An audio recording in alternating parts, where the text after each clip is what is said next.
Well, hello, everybody. Welcome to the show. I'm James Rink. We have a very special guest here today at Super Soldier Talk with Jimmy Paine. And today we're going to be discussing the USS Eldridge, also known as the Philadelphia experiment. So today, Jimmy will explain how he became crew member of the USS Eldridge in 1962 and also earlier time under the command of German U-boat Captain Oscar Schneider, who was Phil Schneider's father. And we will also be discussing the return of the USS Eldridge in 2023 and Jimmy's request for the community for help with recovering in this vessel, or help assisting the people that are still alive on the vessel anyway. We will also be discussing about the nuclear war, which may happen sometime between 2023 and 2027. So let me go ahead and read a little bio here. Super Soldier Agent Jimmy Paine, a.k.a. Dallas, was in the secret space program from 1959 to 1996. And through time travel is a lot more time than that. But during this specific time, he was a shuttlecraft pilot for the Tall White Warriors at Area 51 and participated in time travel missions with the Montauk Boys at Camp Hero. He also recalls working for Weyland Corporation, where he encountered a xenomorph at LV-426, which the movie Aliens was based off of. He was stationed on Mars, Titan, and the Moon. On Mars, he has seen a broken statue of a giant face of a humanoid on a mission in 1974, along with Duncan O'Finian. He also remembers seeing Tommy knockers and type aliens in a cave on Mars, which were a muscular type of tall grays. On the Moon at Titan, he was stationed at a massive underground base. He was tasked with fighting a monster they called It. It looked like the Montauk monster, type of Bigfoot creature that would gain strength by attacking it. He was also on a secret mission from Vandenberg Air Force Base, the Apollo 20 mission with William Rutledge, which they discovered an oriental-looking humanoid they called EBE, or EB Mona Lisa. Jimmy claims the Apollo 20 footage on YouTube is real, and that was actually our last episode when I brought him on here. We discussed on that. So if you want to send Jimmy a message, you have to just send it to my email. I'll forward it to him. But as long as it's relevant anyway. But anyway, so Jimmy, how are you? Are you there? Yes, I'm online now. Great. Thank you for coming in here today. So I started off listening to this recording from Al Bielek about Oscar Schneider. He was discussing mostly about Phil Schneider, but so what we know about Oscar Schneider is that he was a U-boat captain for the Germans in World War II, and he brought down 52 vessels, mostly. They were English and French, but they weren't American vessels because it was around 1941 when his U-boat was captured by the Americans, and he was brought to the United States and given a cover identity, not under Project Paperclip, but because this is 41, this predates Project Paperclip was in 1946, but in 41, so they gave him a cover as a doctor, giving him a diploma from the University of Berkeley, and they claimed he grew up in California. I think he was born in 1906. So, whereas Oscar Schneider died in 1993, and at that point, that's when Phil Schneider was just starting to come out around, I think it was 1994 or 95. But so let's see here. What else did I miss? Okay, so the reason why the Americans brought him into into the Navy, into naval intelligence, as a captain, because he was involved with the time travel experiments in Germany.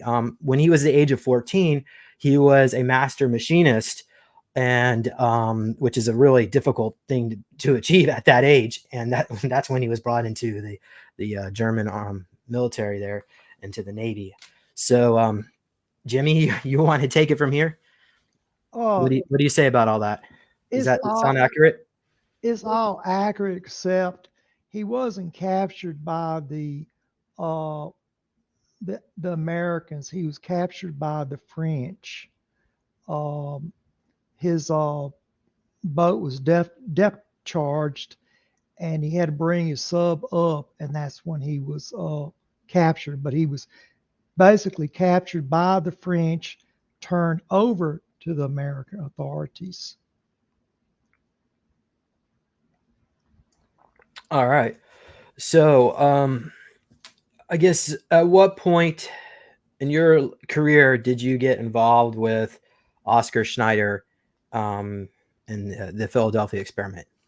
Well, but back in 1959, I had when I was a real young child. Um, we had I was taken aboard a spacecraft, um, and I was examined. And this was not very far from where there was a military Air Force base. That base has since closed down. But what happened um, several weeks after our encounter, we started having uh, what I would call strange occurrences around our property, and these different types of extraterrestrials would enter my home, and so that's how I first became involved. Um, I had accidentally scratched my arm on a rose bush playing around with one of these Ewoks, and the men in the Air Force came to my home, and they collected the Ewok. And but since they saw the little scratch on my arm, they wanted to bring me in because they didn't know what type of disease that those entities carry. And so that's when I was, taken to Nellis Air Force Base and recruited into the program. It was around 1959, and I sort of grew up around in and out around Nellis Air Force Base, Creech Air Force Base, and got to know the Little Grays. I also stayed around the Tall White Warriors. Range 4 Harry is who I mostly dealt with. And I'm also, my teacher was Rachel. She's tall white. And then I had Pamela, the other tall white. Pamela's been there since President Andrew Jackson uh, uh, was elected. So she's been here since 1835 or so. So, how did you find out how old these tall whites were? Well, just by growing up around them, I knew they lived a very long time because one of them, Rachel's husband, took one of the craft up in the sky, and the propulsion system failed, and that spacecraft crashed in a ravine, and he was in there for about 3 or 4 days, and I found him in a ravine, and he had broken both of his legs, and well, we got him out, and come to find out that it takes 5 years for his bones to heal.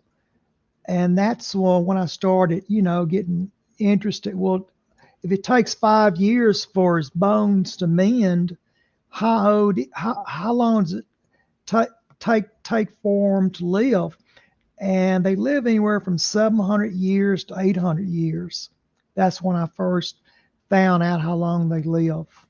Jimmy, how come they didn't? I mean, surely they have a med bed at Area 51 where they can regenerate their bones quickly. Actually, when the crash occurred, they did not have a lot of medical equipment here on Earth. So what they did, they took some electronic parts and made a crude MRI, and they were able to scan his body, and so they're very smart, um, and so that's how they examined him. But both of his legs was crushed real bad in the crash, and you know, um, that's how I found out about that.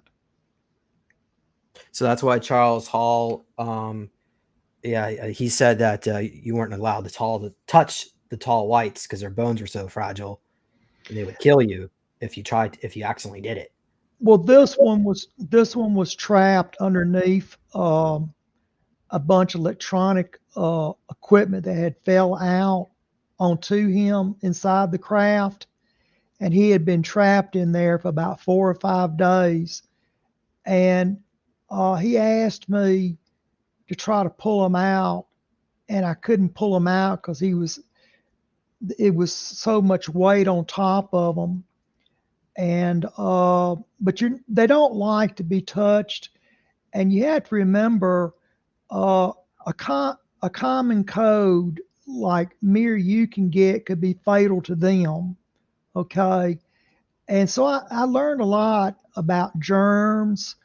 Uh, to disinfect. Anytime I touched a doorknob, I would get alcohol and wipe it because like a tall white may come up behind me and grab the doorknob and twist it. So you have to be, very aware of germs, and you don't want to cough on them, and you don't want them to cough on you. So it's courtesy. Try not to cough or go around them when you're not feeling very very well. Can you? We have a comment here from Joyce. Are the tall white war? How about why don't you explain where these tall white warriors came from? Are they native to Earth? Are they like a breakaway human group? Or I mean, supposedly that bird DNA. Positive, negative, shape shifting abilities. Well, they have positive attitudes. They also feel pain like we feel pain, and they have feelings like we do. They're not shapeshifters. So they're not from Earth. There's somewhere out in the Aquarius star system, from the best that I can pinpoint it, or near that area. Um, I would say possibly 4 to 5 light years away from Earth, but that's just a guess. Can you tell us how long they've been on planet Earth? Pamela's been here since 1835. Well, the presence of the tall whites, like their facility. So let's hear what there's like different like S4, S5. Do you remember which group, what the number was for where they were located? They were, if you go up towards Indian Springs, where Creech Air Force Base is, uh, they're up in that area there down. I don't want to be very specific because it gives people ideas, and they want to try to walk into that area. Um, but they're from around the Creech Air Force. I know exactly where they're at, but I want to just kind of say they're around the Creech Air Force Base.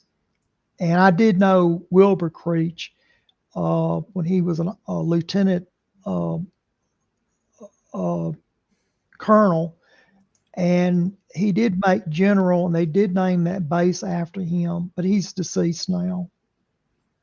Does that look does that look about accurate there? Somewhere in this area? James, it's a little bit kind of washed out there on my end. Okay. All right. Well, let's go ahead and move on. So, can you tell us? So, how did you actually interact with this Oscar Schneider? When did you first meet him? Well, when I was first taken on the spacecraft in 1959, there was a man in a German SS uniform, and he never spoke to me. Uh, and the little grays examined me along with some humanoid uh, uh, entities. Now, 4 months after, I think it was around 4 or 5 months after my encounter, the same group of aliens uh, is they went out and abducted Betty and Barney Hill. That was the same group, and Barney saw Oscar Schneider because he gave the testimony in his tapes when his psychiatrist examined him, put him up on diagnosis, that he talked of a German SS officer inside the spacecraft. So that was Oscar. Oscar just rode around with the little grays as an observer. Now, I have also rode around with the little grays. That was part of my training to make sure that they abided by their quota. Okay, so were you on the same craft with Oscar Schneider and Betty and Barney Hill? Yes, but not at the same time as Betty and Barney Hill. Theirs happened about 4 to 5 months after my encounter. So you've never interacted with those two? Not with Betty and Barney Hill, no. Yeah, and in the secret, say the tapes, the audio recordings that was never released publicly. I guess I'm going to put it out there because at this point, I don't know, it doesn't matter. Well, I mean, maybe it matters to somebody, but I don't think there's live anymore. He had a venereal disease, so he was saying that he was abducted by aliens, but he got a venereal disease. So, I think there might have been Germans involved. It's like an early experiment with the Germans as well. But go ahead and continue on. Well, first of all, if he had venereal disease, the Germans didn't give it to him, nor did the little grays give it to him. That just because he had something doesn't mean he picked it up there. Okay. All right. So what happens? So you're interacting. Okay, so you're on this craft. Can you describe what this craft actually looks like that you're with Oscar Schneider? It was a spear. It would look if you on the outside of the spear, it looked to be about 30 feet high and 30 feet wide. But once the hatch opened up and you walked in it, it might have been as big. It was maybe 90 feet high, 90 feet deep. If on the inside, so it was sort of an optical illusion. It was much larger on the inside than the outside, and it did not have any landing gear. It just hovered above the ground, about 3 to 4 feet above the ground. And did we build this, or was it stolen tech or borrowed tech? No, we didn't. We did not build this. All right. It was. Do you know who built it? Yes, it was the same humanoid that that first took me on was the one that built it. I call them Atlanteans, and because if you go out off the coast of Peru, out in the very deep part of the ocean, there used to be an island out there that sunk a little over 10,000 years ago. That is Are you talking about Lemuria? I'm talking about Atlantis. Well, I thought Atlantis was in the Atlantic Ocean. Off No, the coast of Peru is in the no, Pacific. no. Atlantis is about it's off the coast of Peru, about 1,500 miles. Okay. Um, so would there's a group of people that are known as the custodians, and they've been, I believe, been implicated in some of these great resets, like with Tartaria. Do you think these are the same beings? This Atlantean group. It's a breakaway group that doesn't want humanity to become intergalactic. James, what little I know is that you have a three-fingered Atlantean and you have a six-finger Atlantean, and and the two different entities don't like one another at all.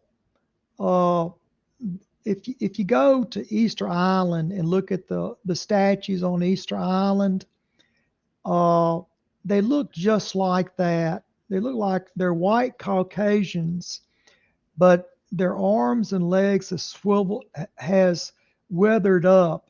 They have lost the use of their arms and their legs, uh, and they have to have put on a anti-gravity belt where they can float, or either they would crawl on the floor like a baby.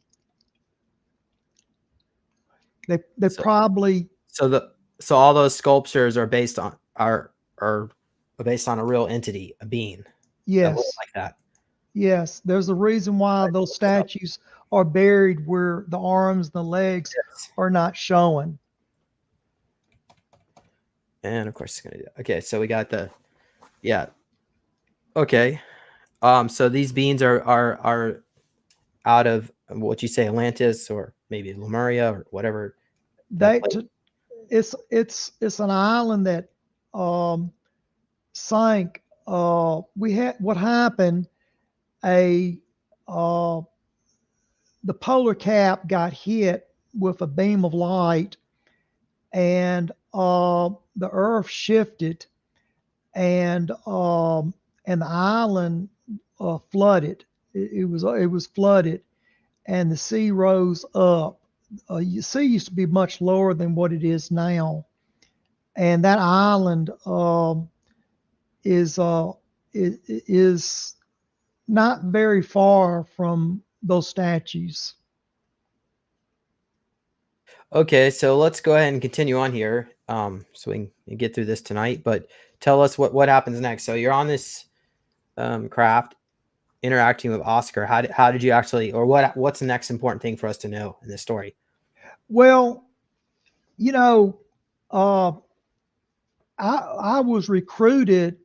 Um, President Eisenhower met with my parents, and he was he was in the very last leg of his presidency, and he said, "Look, we need to learn all we can about this astronaut, and we need your son to to help us." And my father, being a very loyal patriot, he had served the army during World War II. He said, "Yes, well, my son will definitely do his part." So uh, I was taken to Area 51, and I was practically raised out there. Um, and so I learned a lot. I have flown craft for the Little Grays. I have flown shuttlecraft for the Tall Whites. I've also commanded the Nostromo. Uh, like I was telling you about the alien that had the acid for blood. Um, I've done all of that, but what I'm not very well known for is Camp Hero, the time travel and experiments, and that's what I'm more or less talking about tonight. The Eldridge is going to be making a return trip. Now, it's like if you take a rock and you throw it into a pond, it makes a wave. Okay. Um, so what I'm saying is that the every 20 years, the signal comes back to Montauk. And every 20 years, the signal, you can, if you lock on to the signal, you have a chance to get back onto the Eldridge. And the last time I was on the Eldridge, I had a firefight on there because I had an entity that that got out of a spear with me, and I was firing a weapon, and I blew the mask off, and it landed down by the fence of Montauk. I believe that if you watch the movie, The Philadelphia Experiment, you'll see the ship mast coming down by the electrified fence. That did happen, people, and I'm not some kook that's gotten on the air tonight with you. I'm barcoded. If I take my arm and go back to Area 51, they can put it under a scanner and they can see my barcode. I'm also been fingerprinted, and they also have my DNA on file at Nellis Air Force Base, or should I say Creech Air Force Base. And if that's not enough, well, then they can get a hold of the Tall Whites, and the Tall Whites can verify who I am. But I need to get back. Can you comment? Did you know David Adair, who was a young man at Area 51? I think he was working on a specific type of propulsion technology that was way faster than typical jet engines. I knew of him. I've met him before, but I'm not that close to him. But I have met him when he was younger. When he was still in high school, as soon as he got out of high school, they drafted him. But he's a real funny guy. I mean, he's likable. Now, Yeah, I studied. He lives in Salisbury, which is right near me, so North Carolina. Yeah, I didn't know where he lived at. I studied under. I'm trying to think that a man's name now. I studied a little bit of rocketry before as well. Okay, well let's move on here. So let's see here. We got different comments about tall whites. People are asking about the gray skin. Are they like hybrids of gray and humanoid? Or do you know if they're hybrids? I'm reading the question now.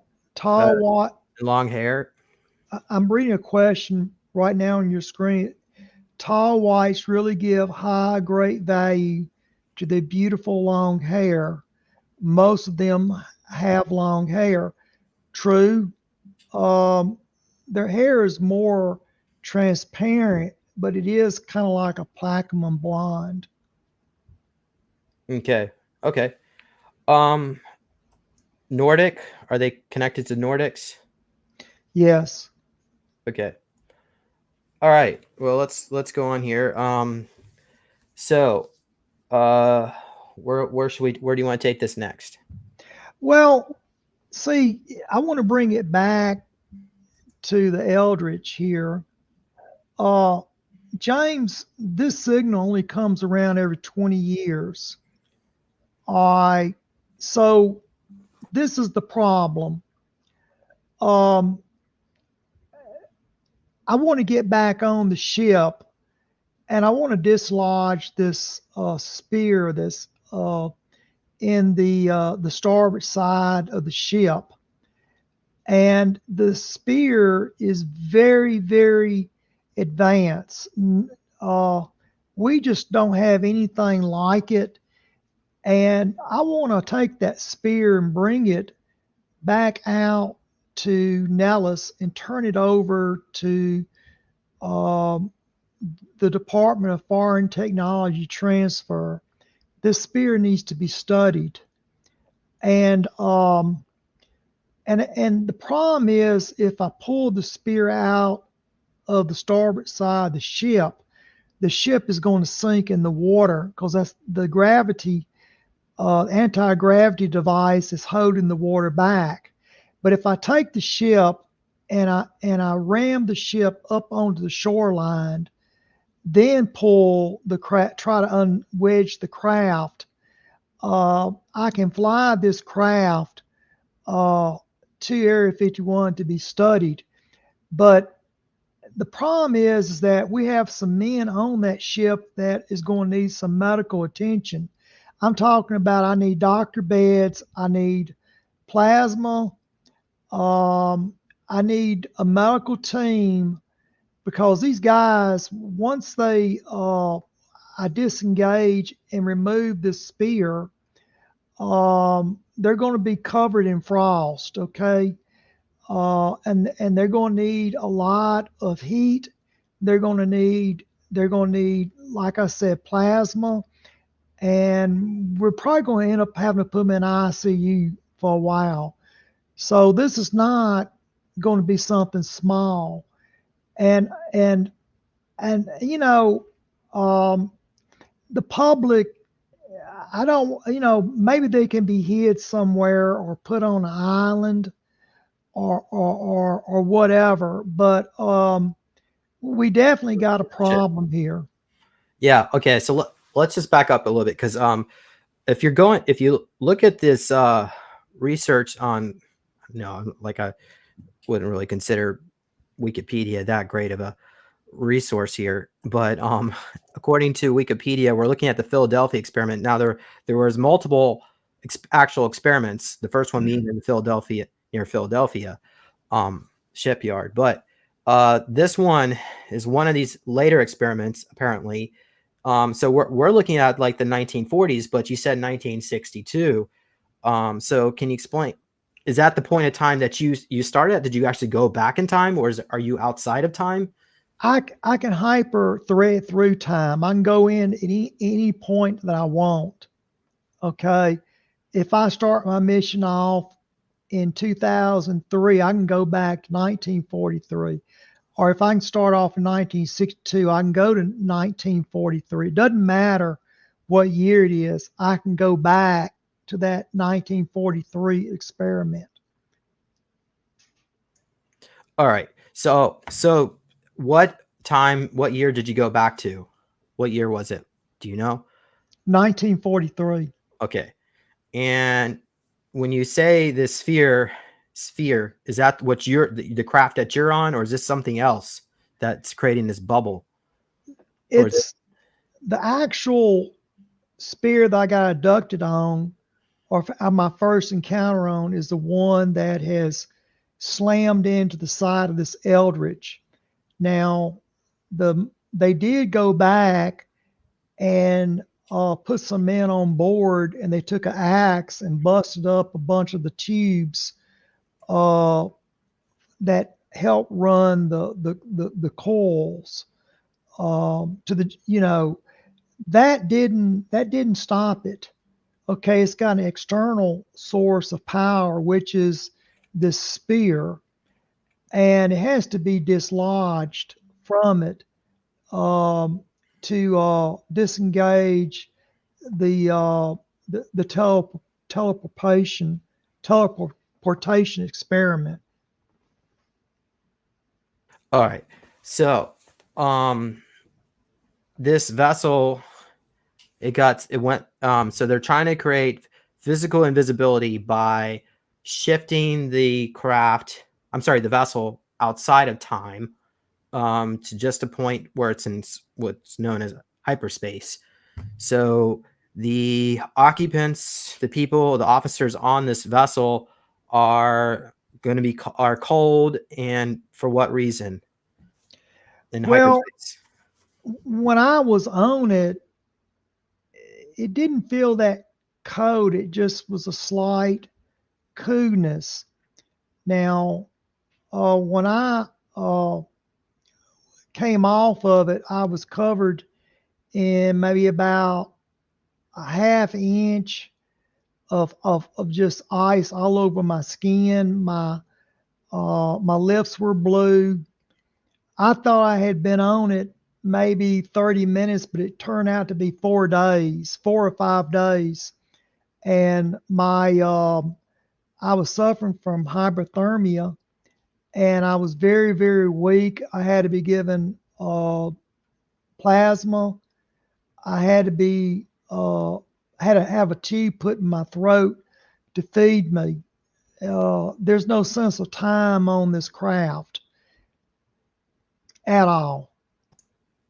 Okay. So, quick question. So your sphere that you were on showed up, went back in time, and how did you get off the sphere onto the craft when it wedged into it? Did you teleport on, or? What happened was I flew the spear next to the warship, and I was able to communicate through the computer to the radio onto the ship. And they said, stand by for an experiment. All right. And the next thing I know, when they cut on the generators, it destabilized the spear. I started getting some very hard zigzagging back and forth. Uh, and the next thing I knew, I had slammed in just slightly below the water line on the starboard side of the ship. And I was able to open the hatch, and I had an entity that I had been fighting with that that exited the spear. And so I took one of the pulse rifles that was in the spear and uh, went out the hatch trying to hunt this entity down. And I was able to corner it and lock it into the cargo hull. And but what happened was I did a lot of damage to the ship, firing this this weapon. I was blowing off hunks of steel the size of a small vehicle, and I also blew the mask off where the copper coral was on top of the antenna there. Excuse me, the ship mask. I mean, that came down next to the fence. But I ended up getting off. um, the first time uh, I jumped off, I've been on it a couple of times. The last time that I was on it, uh, I simply walked through the wall, and I moved forward in time about 800 years. And they had they had never seen spam before. I had um, a sack with me. I had taken some spam, and that was all the food that I could gather up. And I went so far in the future, they had never seen food in a can. They knew about it because they had museums, but they didn't eat any kind of food out of a can. They had never seen anything like it. I went that Were far in the were they future. still eating meat in that future timeline? No, no, they had a pink paste that they ate, and these were Caucasian men. They were military, and they were going to somewhere out in space. They wanted me to go with them, and I just told them, I said, "Well, you know, I'm just 11 years old. I need to grow up first." And they said, "It's okay. We understand."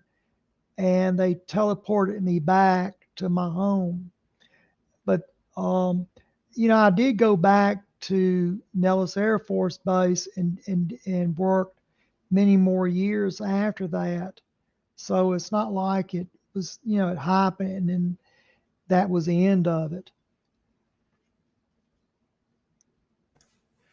So they have these tubes on site inside the vessel. Yes. And so Now, you, I did not break those tubes. There were two guys that went before me that attempted it, and it did not stop the Eldridge.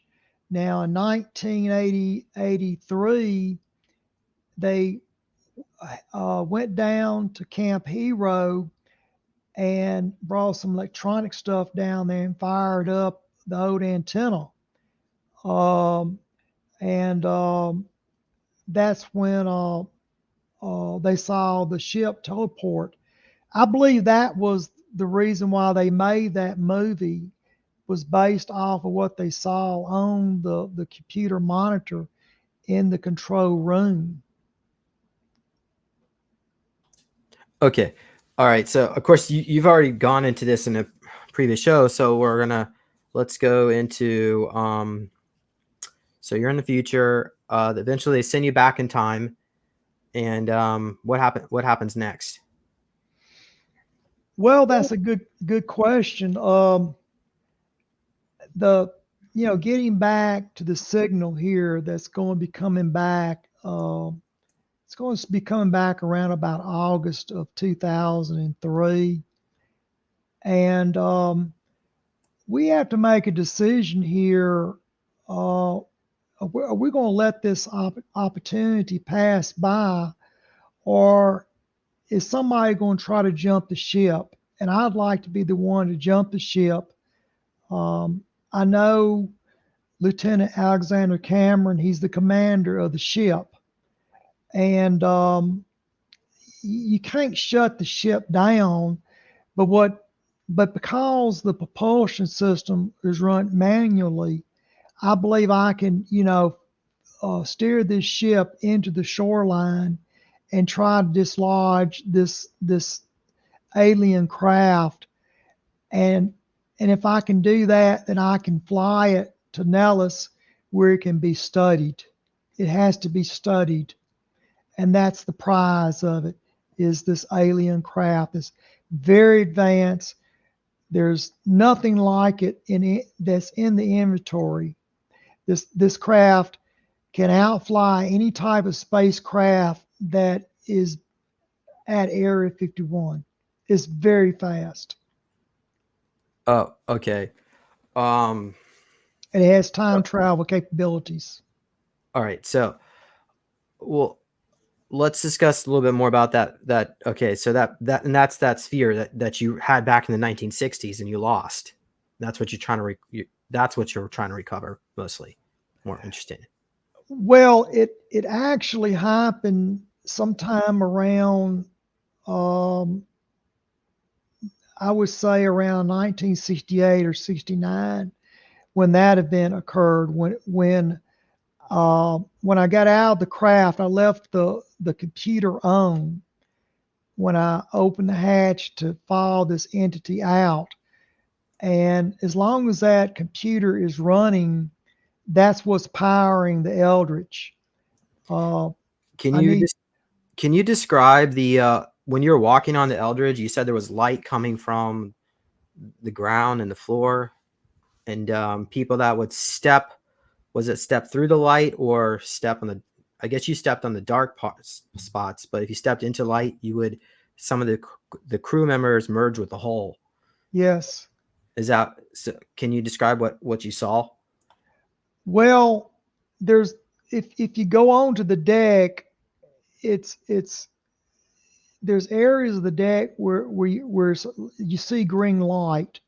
It's like if you got a chemical stick, like you take and you shake it and you break it and you hold it up, you see the green glow.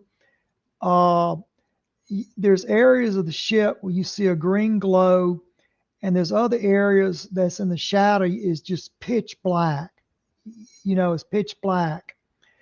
And part of the ship has been on fire. I put a fire out, and it burned. The fire burnt like the gelatin fire that, like, you go to the grocery store and you get these little cans of petroleum fuel that's got jelly in it.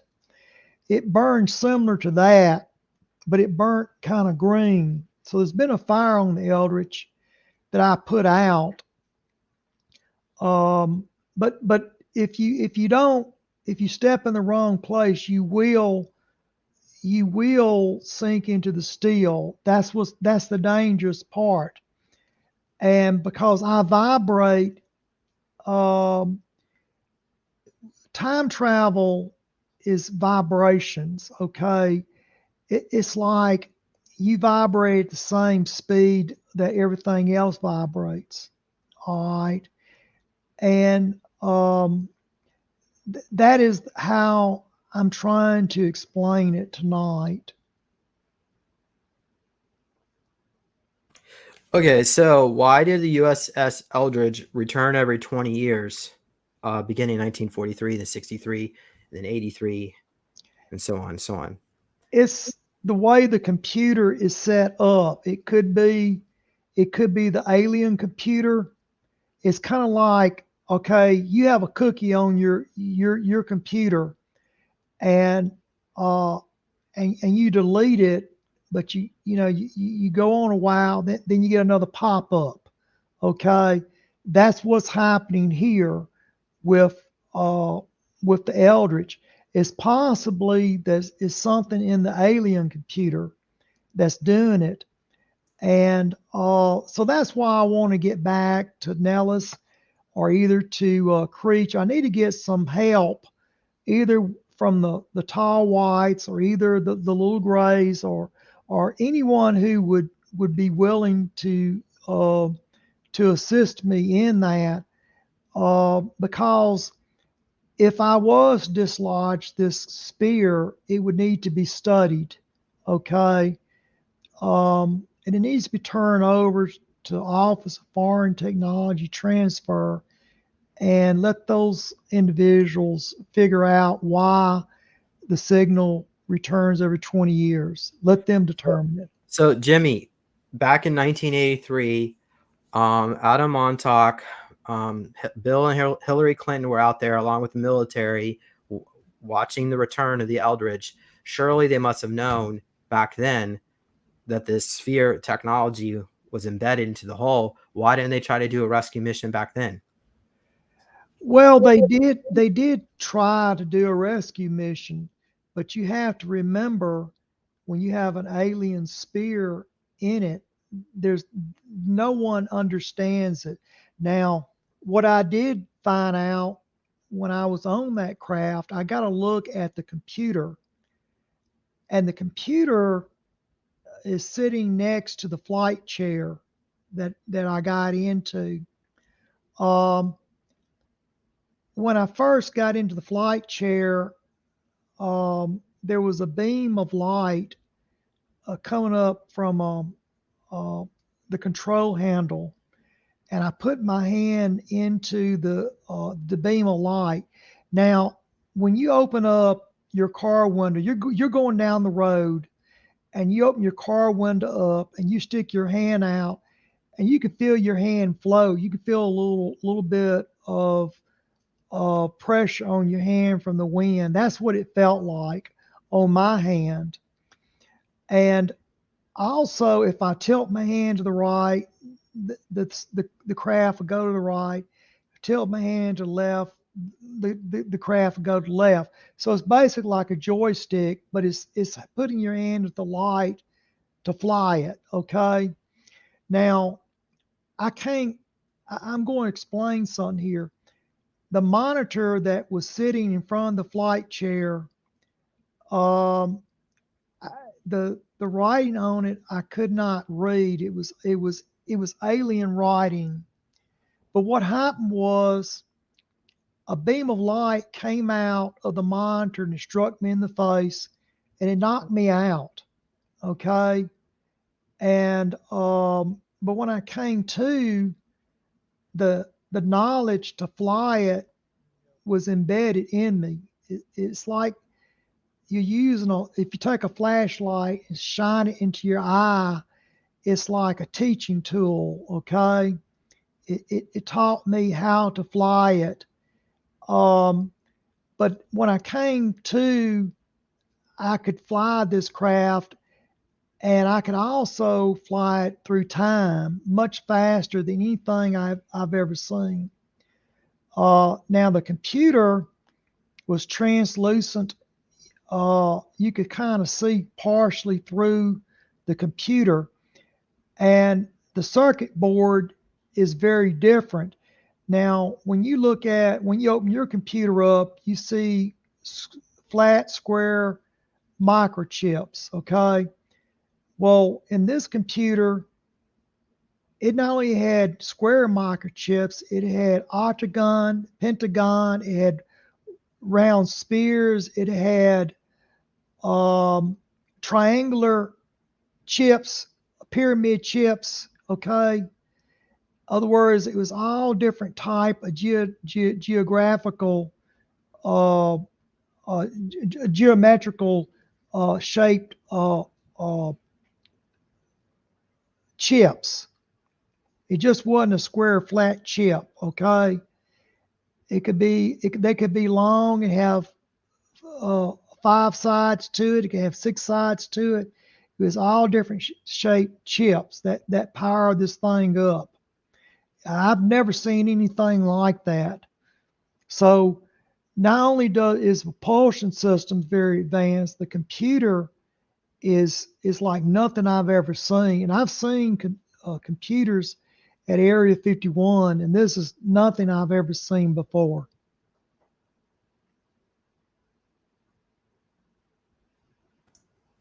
Did they use crystals in their computers? Yes. Okay, and do you think they were able to successfully backward engineer this crystal type technology and to enhance their own computer technology? Who is they? Oh, okay. The skunk works over at Area 51. We don't have anything like that. Nothing that I've seen at Area 51 even comes close to it. That's why I wanted to get the tall whites or either the grays to look at it, because it's built like nothing. I've been in their craft, and this is nothing like I've ever seen before. Do you have any information on the actual crystals, like where I'm assuming they were grown for its purpose? Do you have any information on the manufacturing process? James, it looked like it was molded all together. There's no screws holding the plates in there. It's translucent, like you can see through the metal, okay? You can see structure to the computer, but it's like you can the computer's got this greenish glow to it, translucent glow to it. And so I do know, instead of having a keyboard, it just shoots a beam of light into your face. Now, when I woke up, I had blood coming out of my ear and a little bit out of my nose. So apparently it swelled my brain there. But when I came to, I could fly it. You know, I know it's kind of hard for you to comprehend, but it's like knowledge being learned by light. Instead of reading a book, this knowledge is beaming to your eyes. All right. Okay. Did you encounter Al Bielek while you were on the USS Eldridge? I have worked with Al before on several missions. I never saw Al directly on the deck of the Eldridge, but I know I've seen Al at not Area 51. I've seen Al at Camp Hero before. I've actually been to Neptune with Al. If you watch the movie Abyss, you see the alien that's in the ocean.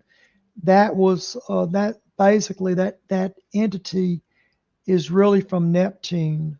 It's a real beautiful entity. So that movie that's real. That's not like some. It's supposed to be like a science fiction. Well, I'm talking of the alien itself is what it looks like, the ones on Neptune. So on Neptune, I mean, it's got to be really cold. How is there any water on the planet that's not frozen? James, I can only tell you that we had some anti-gravity belts and we went there. Um, and we weren't there long. But Al was in charge of all that. Hmm. Okay. You have to remember that there's an age difference between me and Al, and this is back when Al was in relatively good shape. Uh, he worked for the Navy because he had a Navy uniform on when he did that. Well, can you tell us more about the colony on Neptune? Was it I mean, All I know is that they look very much like, if you watch the movie The Abyss, that type of alien. Very that is the very best closest that I've been able to oh, describe them. okay, but Jimmy, did humans have colonies built or an outpost built on Neptune where they actually travel there first and then to the I, ocean? I I didn't say anything about an ocean. I said they look like the Oh, okay, ones okay. from that movie. I'm I'm just following. Okay. talking about the alien itself. But I don't know about an outpost on Neptune. I just know I went there with Al and about 4 or 5 other people, and they have some problems on Neptune. Apparently, these entities, they have their own little squabbles, and we went there to assist them for about a Earth day or one of their days on Neptune. Oh, okay. Well, going back to Al Bielek, so when he was on the ship, I mean, he said he time traveled to the future, somewhere I guess about what 400 years, 200 years in the future, and he said that planet Earth went through a depopulation around 1999, and then I don't know if he said there was a series of civil war or wars, nuclear wars, but eventually the population just totally dropped off, and then the society rebuilt itself, and he was going into the library, I guess holographic libraries, to look into that history of time, but the records are not really clear. So if he was going into the future at that point, then maybe you were going into the same timeline that he was on. What do you think of that? Well, I have been to the library with uh, Lieutenant Alexander Cameron from the Eldridge. And what Uh, year, wait, what year did you go to this library? well, we went in, I know he went in 63. Um, he did come back. There was some admiral that died back in the 90s, and he just showed up out of nowhere. Um, and he attended some admiral who had died. And this is when I want to say uh,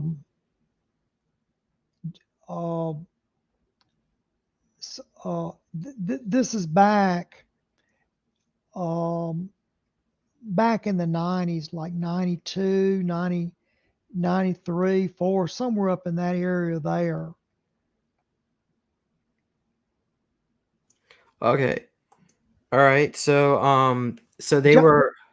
John McCain, John McCain, uh, I do remember John McCain was at the funeral, but I didn't go to the funeral. I just know of that he wanted to talk to John McCain, but he never did. I'm sorry. Who wanted to talk to John McCain? Oh, Uh, Al Bielek. no, Lieutenant Alexander Cameron Okay. from the Eldridge, and he went to the funeral of this airman that died, and he was wanting to talk to Senator John McCain to explain the experiment, but he never did talk from what I understood of it. Hmm. Um, Okay, so you said that every 20 years the craft would reappear, and then they would send off a team to go to the surface over, I guess, near Oyster Bay and Long Island, to go to I guess, a public library, pull some newspapers. yes. Okay, so they did that in 63. Every time that they come ashore, they do it. They want to know what's happened. It's like they're doing an experiment, and like you have radio communications blackout, and it's see, there's this thing about no, he doesn't realize how many years have gone by. When Lieutenant Alexander Cameron looks at his watch, it could, what may be 5 minutes for us could be 50. I mean, what could be 5 minutes to him could be 50 years to us. Okay. All right. The few seconds of a watch could be several years. So there's no perception of time on that ship. That's what makes it so dangerous. Well, okay, so while their crewmates are freezing, they're getting frozen, they're sending teams out. So are they aware? No, they're not. They're not frozen now. I'm saying as long as the generators are running, everything is normal. Okay. If you dislodge this stuff, you cut this power system off, then you're going to have some real major problems. That's why I said I needed some technical assistance from Area 51 Okay. and the hospital beds. All right. So when I guess in 1983, you were over there in Long Island when it reappeared with Yes. Hillary Clinton.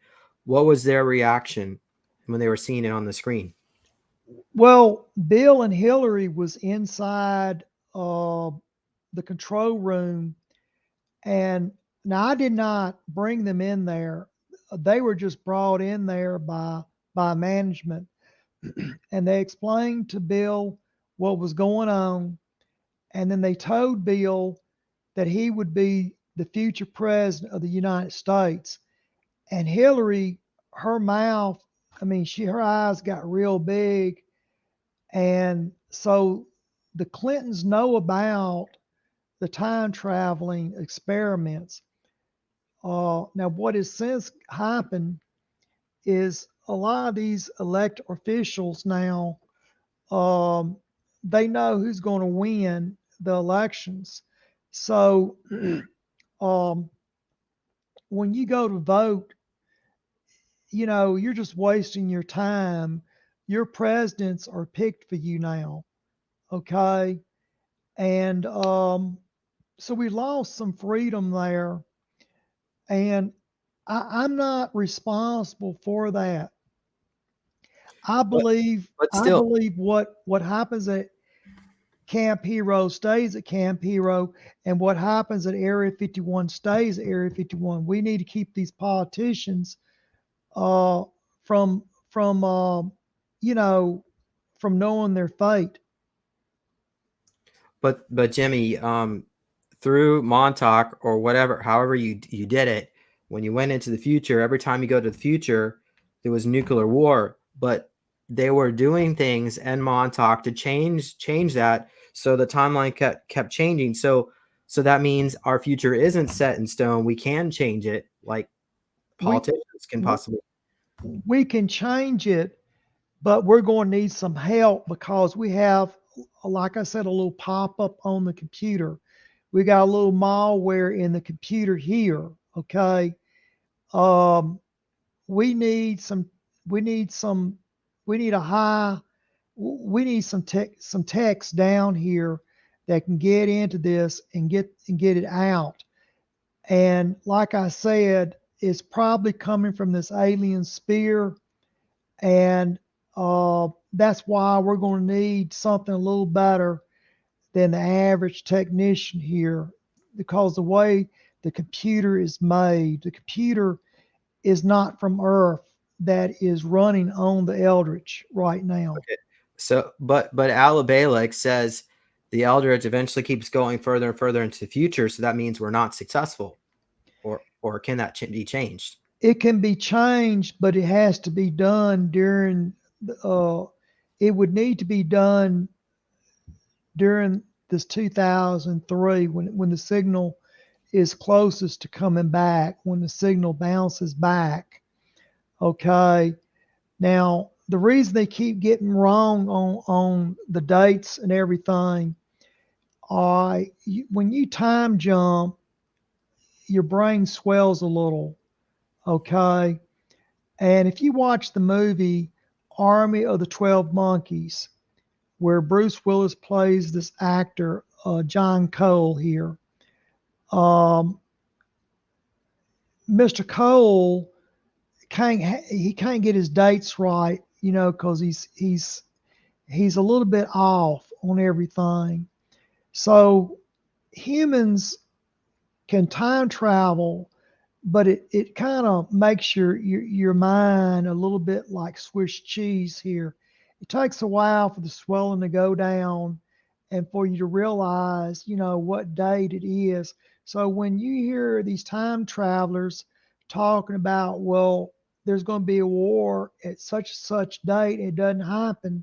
It doesn't mean that he was wrong. It just means that he's having a little difficulty remembering because of the swelling in his brain. I'm reading a message here. Or, What is or the health effect on on the the body? body during time travel? Uh, it's real rough. We can do it, but if you do it too often, you'll get a little bit confused because of the swelling. Um, Now that's probably because the equipment at Montauk was already outdated before it was barely built. Okay, you have to remember those were glass tubes that's powering this thing up. So if you took a generator, say you have a generator in your backyard, and you have a drop cord light, and you put a fluorescent bulb, screw in a fluorescent bulb into that drop cord, and you cut that generator on, you see that fluorescent bulb flicker. So it's what you call, that's kind of like unclean electricity. It's not real. It's not real smooth. It's not real stable. And if you go back and you listen to Duncan Cameron's interpretation of it, he freaks out when you see the lights flicker. If you watch the movie Stranger Things, you see them looking at the lights flickering. So the flickering of the fluorescent lights is kind of a bad thing, because a lot of those Montauk boys that did the time jumps were lost in time. Quite a few didn't come back. So we were just, yeah, well, they may not necessarily be dead. There's probably other alternate realities, hopefully, I like to think. But then we were discussing a little bit earlier in private about Brookhaven Labs and being able to make a claim in case you said something about cancer related to time travel. Is there a connection between the two? Yes. Brookhaven Laboratories is where the heavy iron collider is now. Now that's about 60 miles from Camp Hero. Now, when Camp Hero closed in 1980, the base itself was taken over by a private company, and Preston Nichols who used to work at Camp Hero got a job with a company called Diamond Defense Electronics. And Diamond Defense Electronics went from Brookhaven. They ran power lines from Brookhaven down to Camp Hero, and they wired up the antenna dish. So when the 1983 experiments occurred, Montauk, well, Camp Hero had been closed down for 3 years. But what was powering up the antenna was the power coming from the super collider. Okay, now if you go that super collider, there's a lot of radiation around there. There's all kind of chemicals on that place, and like I said, if you time jump, and this is to anyone who's walking around saying, well, look, I've time traveled and but their dates are a little bit off. Well, that's because your brain's been swelling. So I'm getting ready next week. I'm going to put a claim in, not for Brookhaven, but I'm going to put a claim in out at Nellis Air Force Base because I was exposed to some of the nuclear testing out there when I was a kid. The last 7 bombs that detonated above ground, I was out at Nellis, out at the test range when those bombs went off. So I'm going to be filing on that. Now, Brookhaven, getting back to Brookhaven, if you get around that radar equipment, that can cause you to get sick. You have radiation waves. It's like sticking your head inside of a microwave, James. You're going to have some swelling. If you take an egg and you put it in a microwave and you cut that microwave on, that egg will pop. That's a pressure that you have on your brain swelling up. So it can cause some issues there. Okay. Well, so we went into the yeah. So what about in 2003? Was there a mission to try to rescue the Eldridge and salvage the sphere ship? James, that's the question that I can't answer because in 2003, no one approached me for it.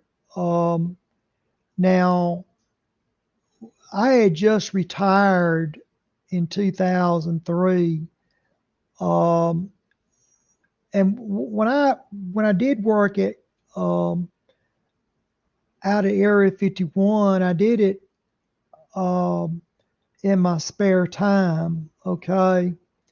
So the last year or two, 2001 on up, I worked a lot of overtime at my job. So I never did get to go out to Nellis out there because I had to get my time in so I could retire. But now that I'm retired, I have plenty of time on my hands to devote to go back and try to unravel some of this mess that occurred at Camp Hero. And I want to say this, we're just not ready for time travel because, like I said, instead of we stopping these wars and it's one war after another war. And now it's gotten to the point, where we're bickering over who's supposed to be the legal president. You got people wearing dresses and all this woke agenda, this transgender agenda. And I feel that we've wasted an opportunity. So that's why these entities, these aliens, are sitting back. We've become part of the experiment. Well, I have a source, and I'm hoping this person is willing to come forward and share more information. But this person worked at the UN, and they were informed that there is they had access to time travel tech. They have reports of the future, and there's a nuclear war. And so the elites are already preparing for it, but they were more specifically told that it's a negative AI, probably from the future, that was sent back in time, that's manipulating humanity to do this, because they want another reset so that this AI can get hold of all the resources of planet Earth, because we're basically in the way. James, I work with John Titor.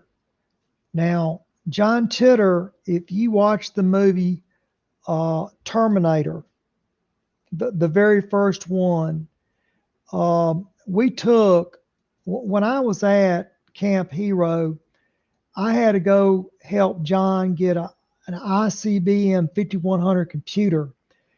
Now, John is from the timeline 2036, and I went with him there. But before I went, what made me want to go there was this. I went into a grocery store with him, and he started crying. And what had happened was he saw that there was food in the grocery store. He saw produce piled up. He saw cans of food, and he broke down. And he started weeping, just uncontrollably weeping, in my arm. And I looked, and Montauk boys are mentally, they're very tough. Okay, we're picked not to break down, not to show emotion. It's a can-do attitude. If something doesn't work, we make it work. All right, but what has happened here? When I did jump and go for it with him, I went down to Florida, and there's no power anywhere. There's a lot of oil in the Gulf of Mexico. What has happened here? There's been a nuclear exchange, and it is so bad that there's groups of cannibalistic people that are running around, and they will kill you and cut you up just to have something to eat. And there's 5 super states. The United States is no more. There is a United America. This is a map. This was Alexander, who was in the same Temple Recon division as Titor, but he drew this map, and then he just sketched out. Well, it's a little off, but I would say it was 5 super states, and they don't call themselves the United States of America. They say United Americas, plural, United Americas. There's no border here. There's no Canada. There's no Mexico. There's just these 5 super states. And each one is named after a farmer general who defeated the New World Order. No, what there is where there's libraries see, when everything gets knocked down, the libraries, they go back in the libraries. That's their only knowledge base. There's no computers. There's no electricity. You get up at sunrise and you work to sundown. That's 7 days a week, okay? And if you break a leg, yeah, they can set your leg, but as far as anything else, they can't operate on you. You just die, okay? There's no aspirins. There's nothing. It's very primitive, and people are very, very religious, but people are also very, very mad that this has happened, because it puts a great, it's getting knocked down. You have no heat, you have no electricity, you live very primitive. Yeah, well, but in all intents and purposes, there's multiple parallel realities, and maybe we can go to a reality where we don't have to manifest this. That's why I want to get back on the Eldridge here, is that if I can get back on it and unstick this craft, then I can bring in some high-tech people from Area 51 and tell them what's going on. But when I was with Camp Hero, I had no idea that they were doing this. Okay. I believed in the program, but now that I see how it's been sold out and that only a few people benefited, this is supposed to have benefited humanity. You And mean it's that? been, You mean time travel technology? yes, but instead of benefiting the whole, it's only benefited of the few Right, because select. they would go back in time and purchase properties to ensure their family's dynasties became extremely wealthy. Exactly. I've been in the Back to the Future car, and what they would do, you could go forward. It'd take about an hour to go 1 year forward. But what they would do, they would go like 24 hours in the future. They would get a newspaper and they'd come back 24 hours back. They would know what the stock market was doing.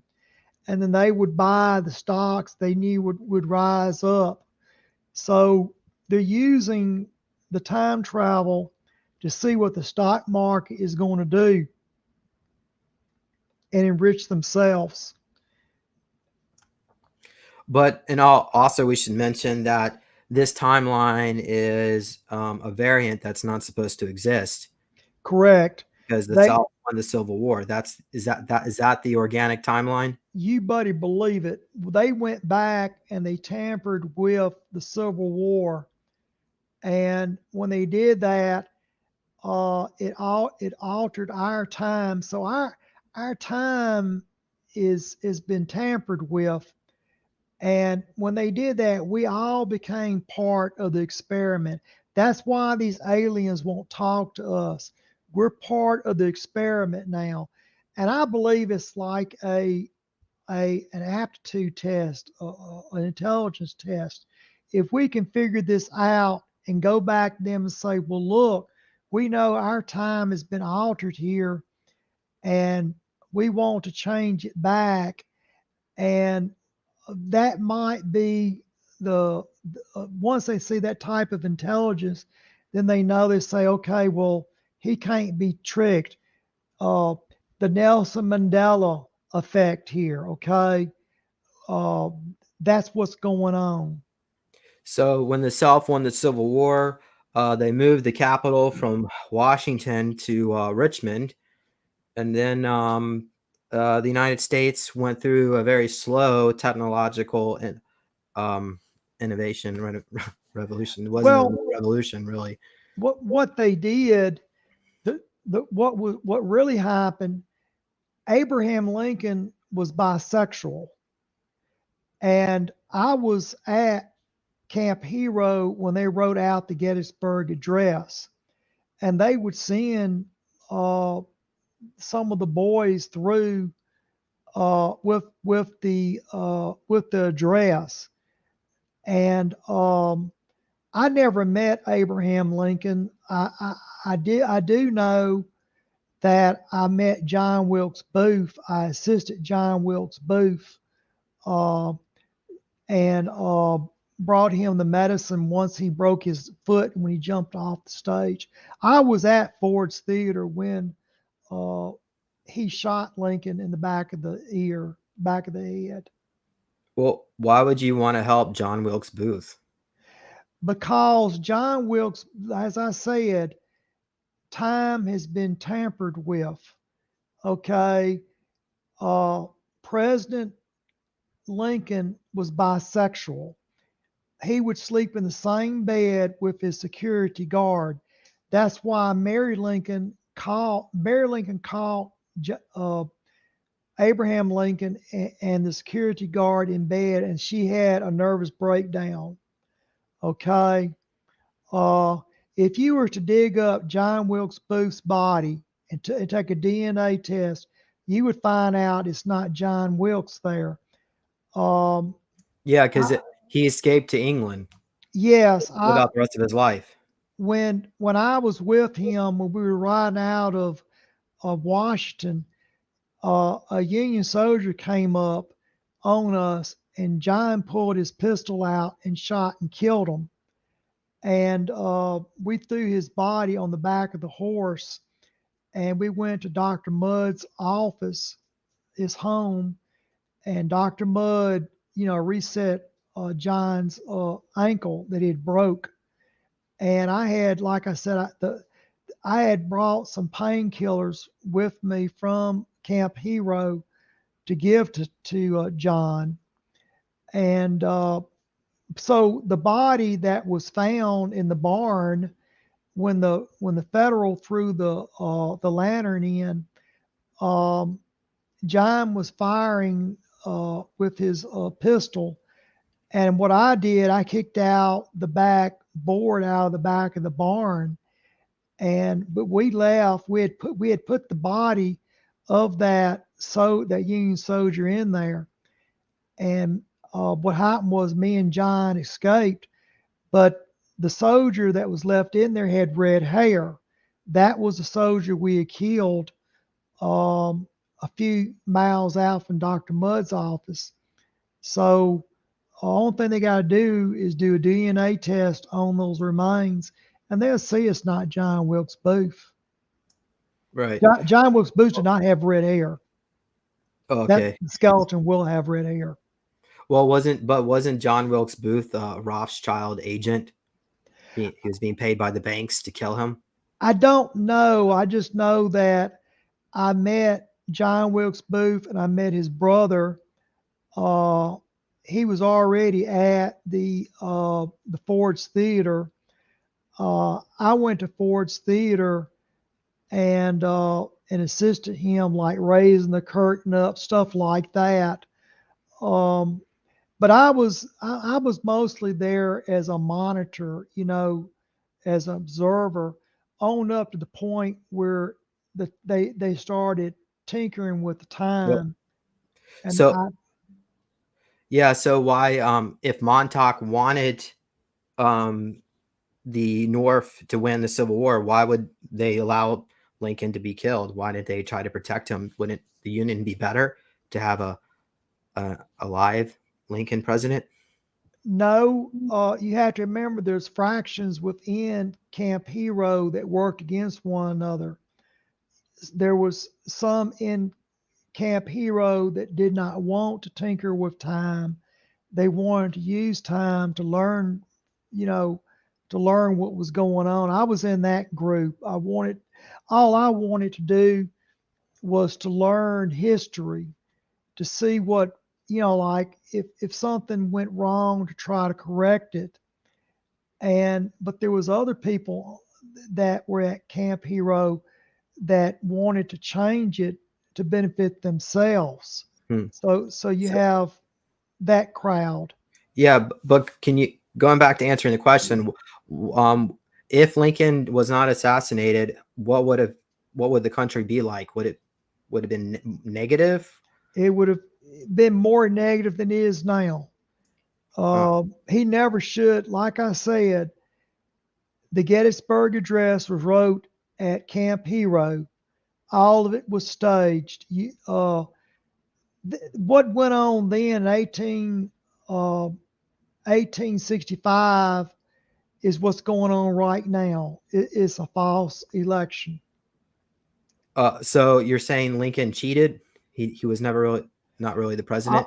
All I know is that he was bisexual. I know that because there was other Montauk boys that slept with him. Jimmy, about 3 years ago, well, probably a little bit more than that. I was in contact with one of my handlers at Montauk, and he told me that they would send me back in time to service Lincoln.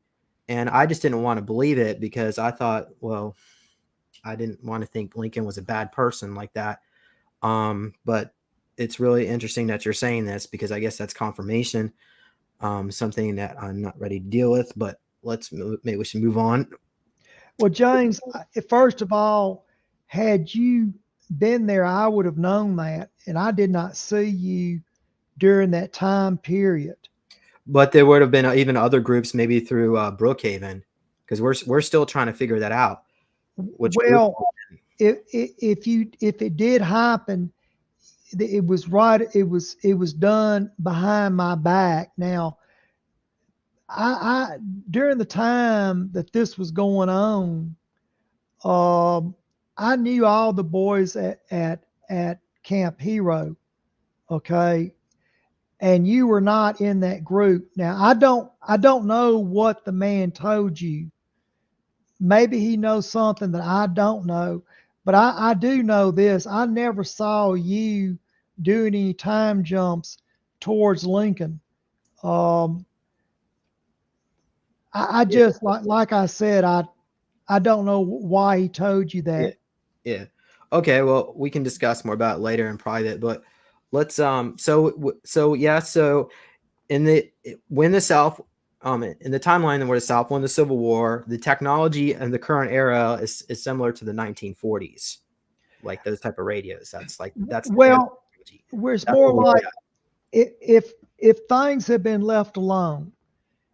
Remember back around about 1960. Well, you wouldn't remember, but it'd be like 1965, 1970 now. We would still have rotary dial phones. We wouldn't have, well, the internet would still be experimental. Uh, we would be living, but we'd be living slightly. We go at a slightly slower pace. We all end up in the end catching up. It's just this timeline is accelerated. So, in the timeline where the South won the Civil War, uh, did they avoid the nuclear war too? Timeline in the end, they just There, accelerated. there's wars, but instead of going to Vietnam, we go to war down in South America, and it's mostly conventional stuff. It's like having the military of 1965, 1970. They had nuclear weapons in 1965, 1970, but it's conventional.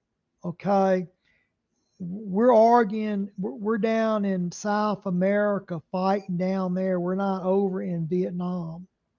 Did you ever go into the future version of when the South won the Civil War, like in the Yes, present? Okay.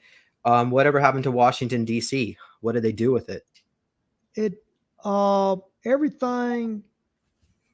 Well, everything's down in Virginia, but um, right now you would down in Texas, they'll be arguing about wanting to go to war with, let's say, Brazil. Okay. Um, there'll be in the newspapers, Brazil did this, Brazil did that. Okay. That's the timeline that be going on right now. And did they ever get rid of slavery? Yes. Uh, let me explain something.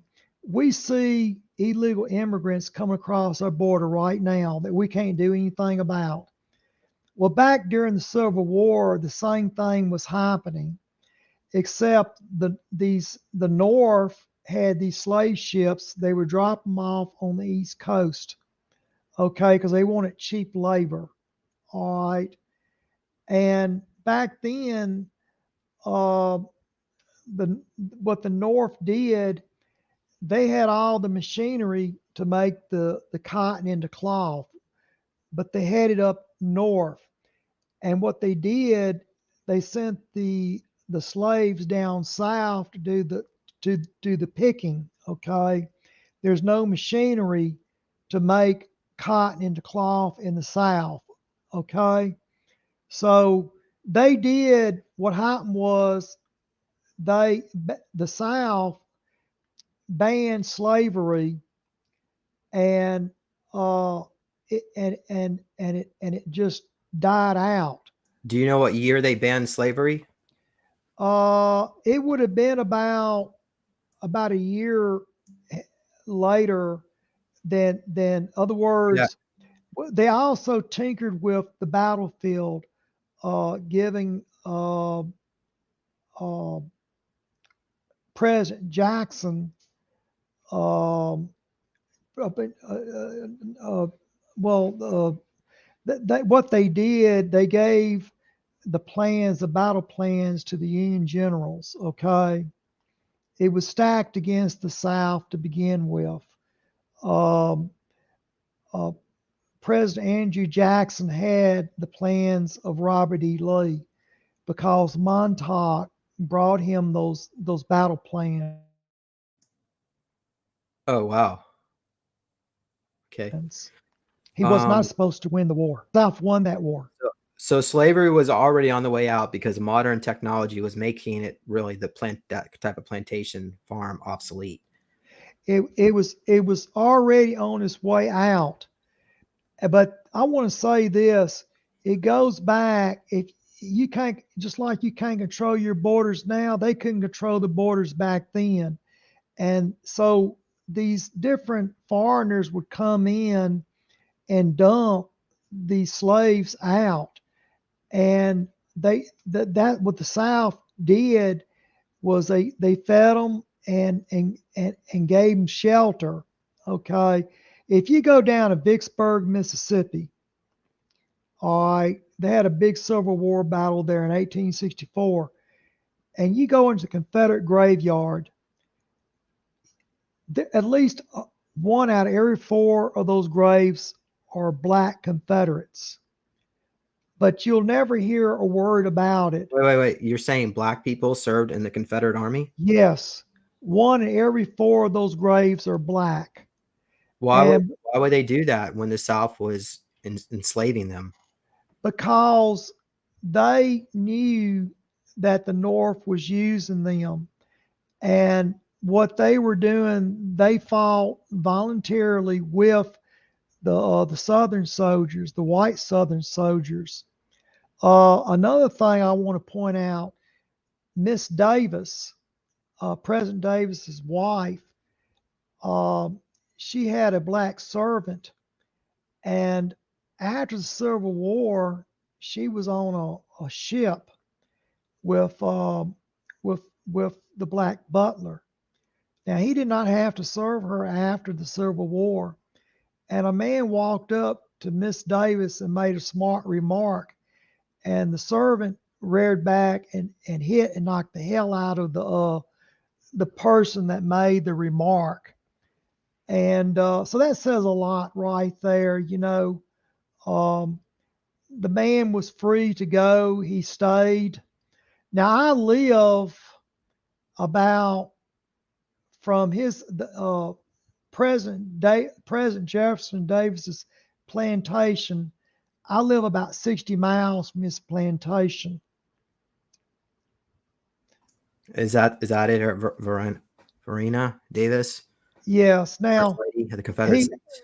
yeah, he actually had two wives. The first wife died of malaria, and then he married his second wife.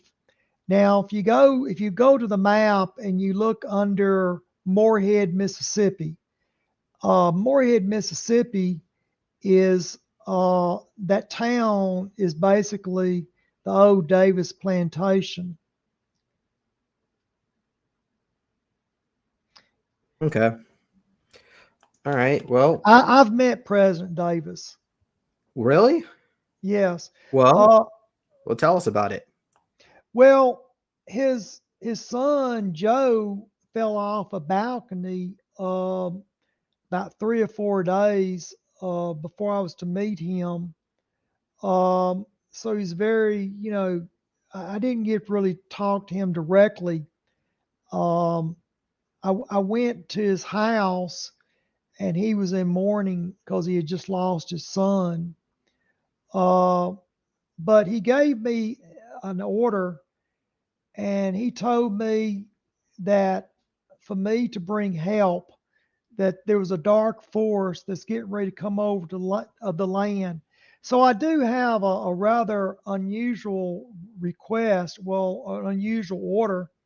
I've been ordered by the President of the Confederate States of America to send for help.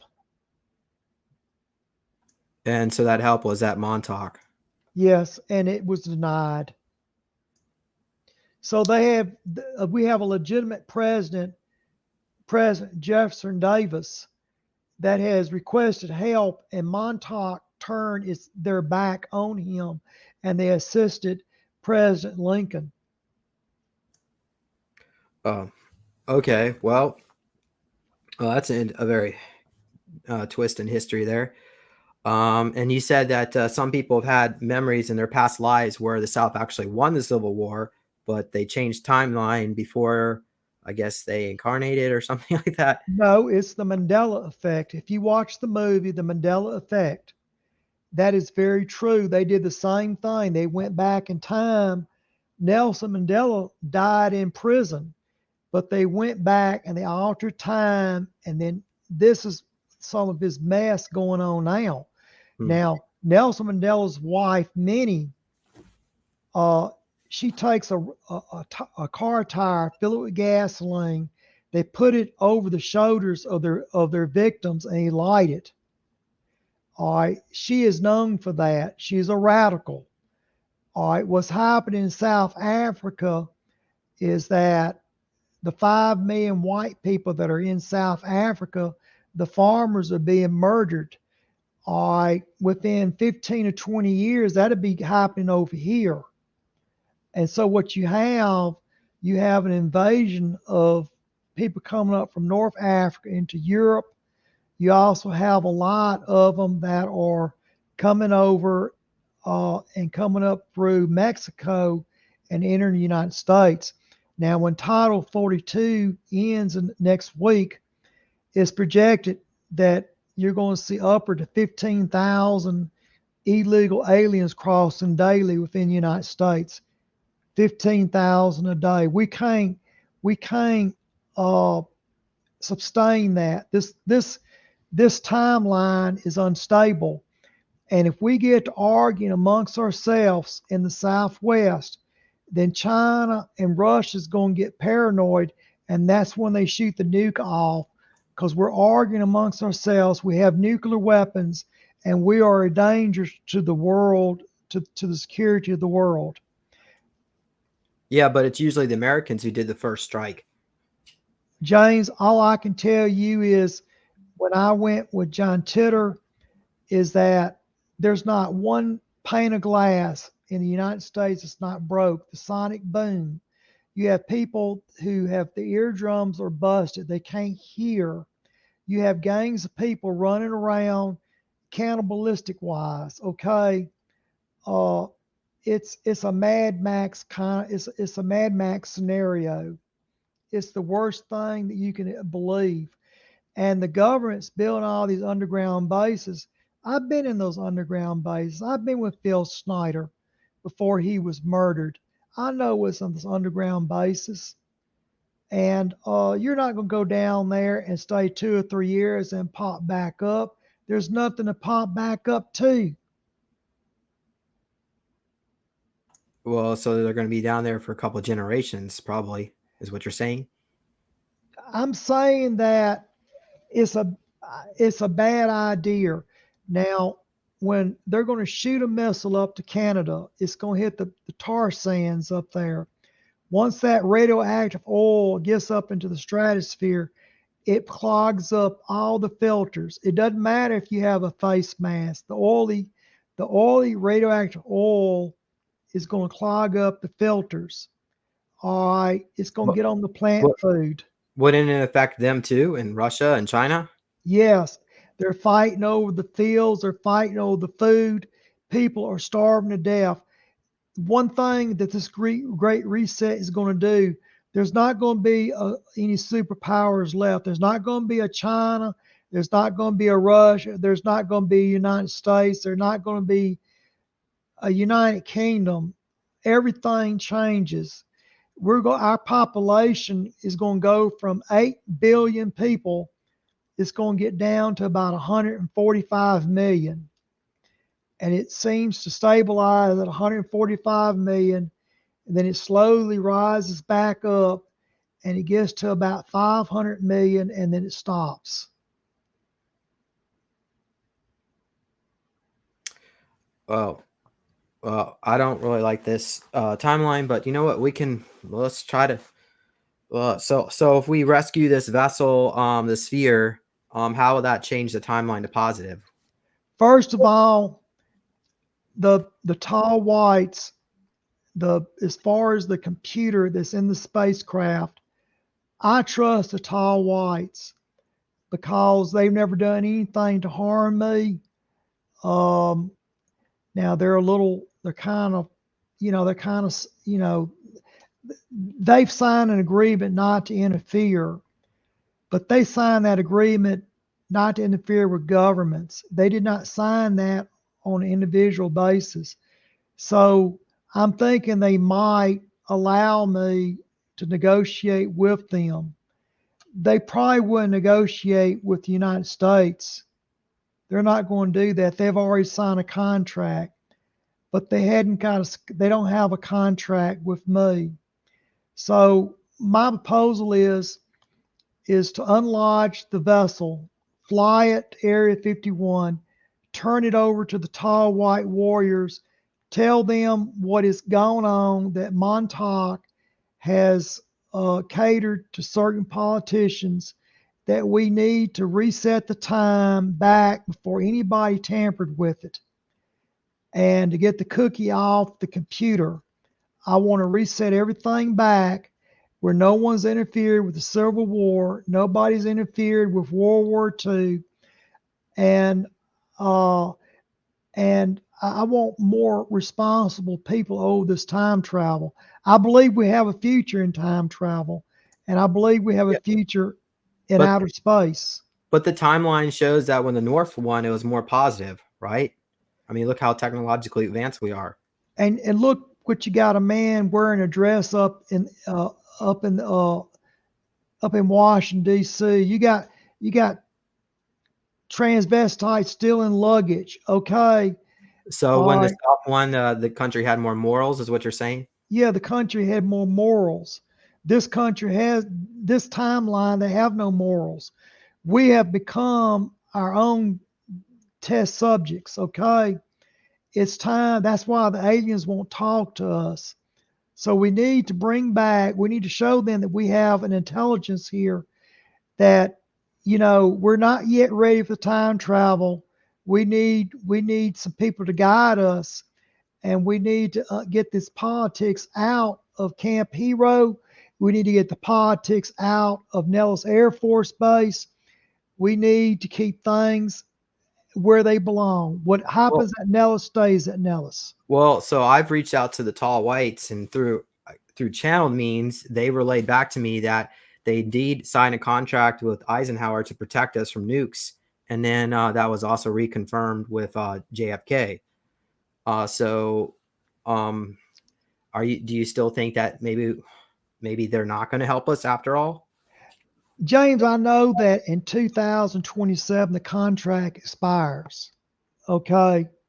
Now that's not long from now. All right. So you're saying so there's a chance we could still have this in 2027. Yes. What I'm saying is, when the contract expires in 2027, the Elders would probably be out of distance by then. We need to do it while it's in distance, and so August of next year, the Elders would be close enough where we can jump it. So we need to make our mind up.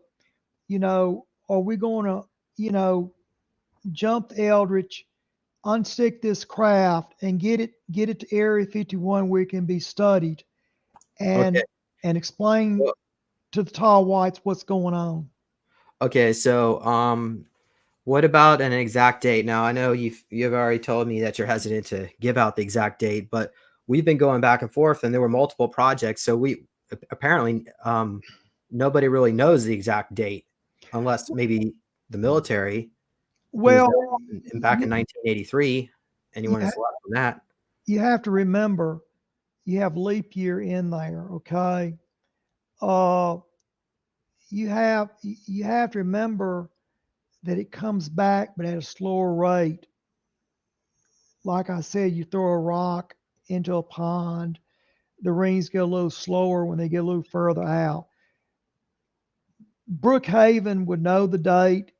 If not, someone at Area 51 would know. There's nobody at Camp Hero. Camp Hero is deserted right now, okay? Uh, the closest that I can do this is to get it rammed up on the beach by Brookhaven. Hmm. So it's been done before. We get an antenna up, send the signal back out, and teleport. That's nothing big. It can be done there, but it has to have the approval of people up in power. And Well, what about like, I mean, we've discussed military getting involved. If the military gets involved, that means that they're going to censor everything, block the whole area off, prevent people from yes, taking pictures. yes. But if we get private companies involved, maybe like Bigelow Aerospace, and ask them for assistance, maybe we can bring in film crews in there and document it so people can be aware of what's going on their planet. Well, I do believe it needs to be documented, but it has to be under the control of the tall whites. The tall whites are going, what I would think, we're not ready for time travel, okay? Because this instance was happening out at Camp Hero. If the tall white says, fine, let's document and make it public, I'm all for it. But if the tall whites say, no, we don't feel that's proper, then I want to go whatever they say if they're willing to offer the help. But we're going to need a private industry. Maybe Raytheon Corporation would be a good one. I've flown some of their advanced craft of the Raytheon down at Barksdale Air Force Base. I've flown one of their craft down there. I worked for the old EG&G Corporation. I want to get a contractor that services either a radar tower at one of these air bases to come in. But we're definitely going to need medical personnel because, like I said, whatever timeline I bring the crew back to, they're going to need medical help. These are Americans. These are Americans How trapped many? in a loop. Do you think we could save them so they don't get embedded in the hull? Yes. And Yeah. how many people were on that vessel? Officers. James, I counted 5 trapped into the metal. All right, that was just 5 trapped. If you stay below the deck inside the metal part of the ship, you have some protection from the radiation. Okay, if you get out on the deck where the green light is at, the green light's real hard on you. Okay, um, when I came off of it, my skin was black and blue. I was black and blue all over. I swelled up. I was very dehydrated. My electrolytes in my stomach weren't right. Um, I had to have plasma put in all 4 of my limbs, both arms and both legs. I came very close to dying. So you need to be in the hull of the ship. It will give you some protection. But if I was to go out and get on the deck of it, I would have to have a suit. It'd probably have to be suited, heated up, I mean. But as long as they're before anything disengaged, they're normal. Except when you disengage it, that's when it's going to get really cold. Once you disengage it, you're coming out of hyperspace. All right. And from the shore, you probably see maybe a flash of light, but you won't actually see the ship itself because they were successful at getting physical invisibility. But you might see like a wake in the water or the ship. What you would see if you got in a helicopter or either got a drone up in the sky, if you went out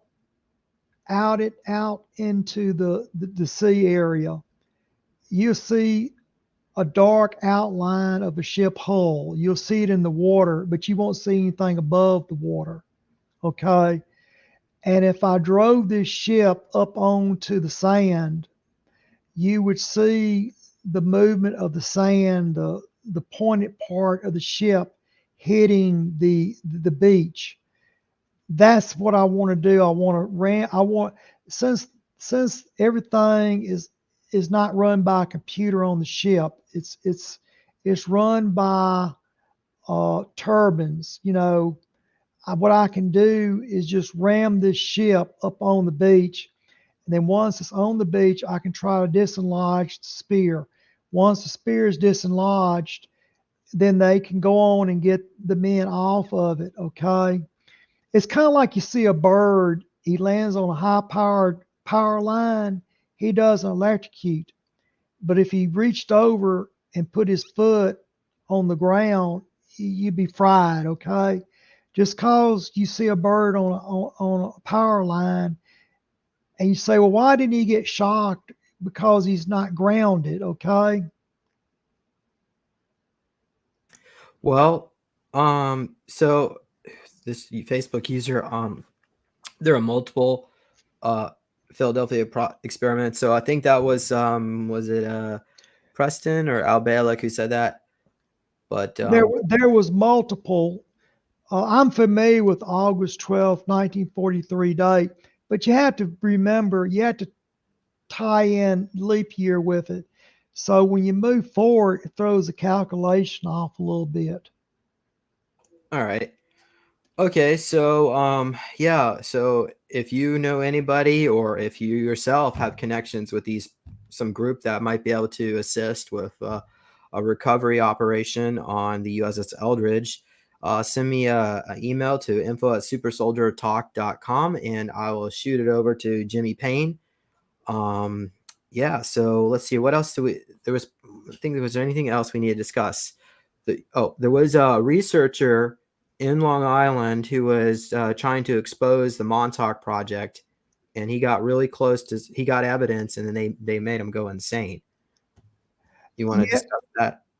There was a UFO incident that happened in the park there. There's a park about 5 miles from Brookhaven. And what happened was they were doing a teleportation experiment at Brookhaven, and they had a stealth plane up in the sky. You couldn't see, it's up real high, and they were teleporting some crate from the aircraft down into Brookhaven, and something occurred, and they had an explosion. It blew out the side of the wall of the Brookhaven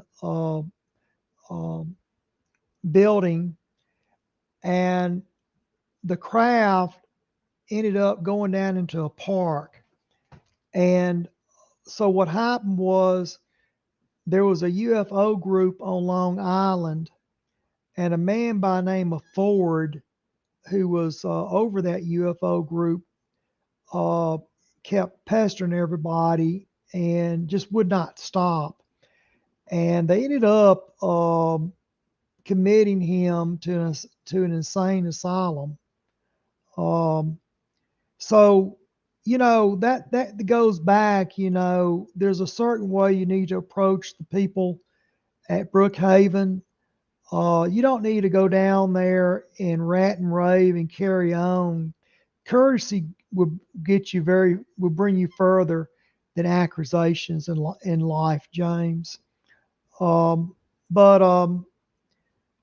So the point of bringing this up is that we want help from the proper authorities, but we also don't want them to target us to try to shut it all down because there's something more important at stake here. We should all be working together instead of trying to find reasons to hate each other, which is we have Americans that are trapped on a ship. They have no sense of time, and I can understand that we all have our to think about security here.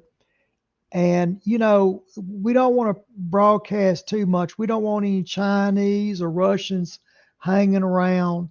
We want to go through proper channels, and we want to dislodge this spacecraft, and we want it to be put into the proper hands for study.